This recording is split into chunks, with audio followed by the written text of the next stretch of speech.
Hello everyone. तो मेरा नाम डॉक्टर विकास कौशिक है और आज हम बात करेंगे एसिडिटी के बारे में। अगर आपको एसिडिटी हो जाती है तो आपको क्या करना चाहिए और ऐसी क्या चीज़ें हैं जो आपको छोड़ देनी चाहिए। सबसे पहले बात करते हैं एंटासिड्स के बारे में। एंटासिड्स कुछ लोग होते हैं जैसे ही एसिडिटी हुई एंटासिड्स ले ली।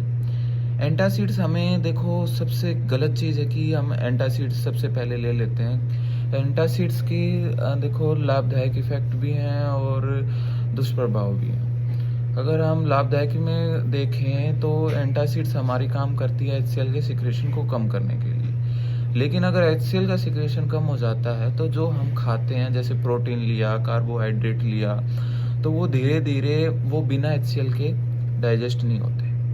तो अगर HCl नहीं होगा तो वो सड़ने लग जाएंगे, आपको कब्जी होने लग जाएगी, आपको ब्लोटिंग होने लग जाएगी, अगर आपको मुंह पे एक्ने आने लग जाएंगे। अगर ये चीज़ हुई तो फिर आपका ऑटोमेटिकली मोरल डाउन हो जाएगा। तो दूसरी चीज़, अगर आप एंटासिड्स ले भी रहे हो तो एक अच्छे से डॉक्टर के साथ से कंसल्ट करो। और कुछ लोग होते हैं कि मतलब कुछ भी हुआ, एसिडिटी हुआ या रिगर्जिटेशन हुई, तो वो सीधा एंटासिड्स ले लेते हैं। इसमें आपका देखो पूरा रोल HCl का भी नहीं होता। आप बस पहले अपना ये चेक करवाओ कि आपका HCl डाउन हो रहा है या अप हो रहा है। दोनों दिक्कतें हैं। डाउन हो रहा है तो बेसिकली ऑटोमेटिक बात है, आपके अंदर HCl का सिक्रेशन कम है तो ऑटोमेटिकली कॉन्स्टिपेशन का इशू आएगा, एक्ने का इशू आएगा और काफ़ी चीज़ें आएंगी। और अगर हम ये बातें देखें कि हमें क्या करना चाहिए कि हमें एसिडिटी नहीं हो, तो सबसे पहली चीज़ है कि आप रात के समय पेट भर के खाना नहीं खाना।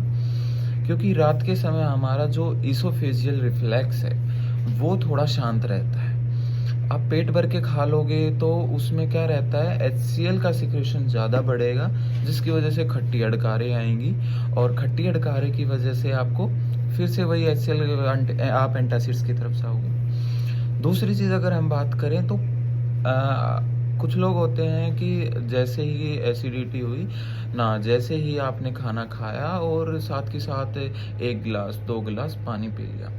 उसमें आपको पानी नहीं पीना, आप पी सकते हो आधा गिलास, लेकिन उसको सिप बाय सिप, ये नहीं कि एक साथ आपने 1 से 1.5 गिलास लिया। तीसरी चीज़ अगर हम बात करें तो आपको खड़े होके खाना नहीं खाना।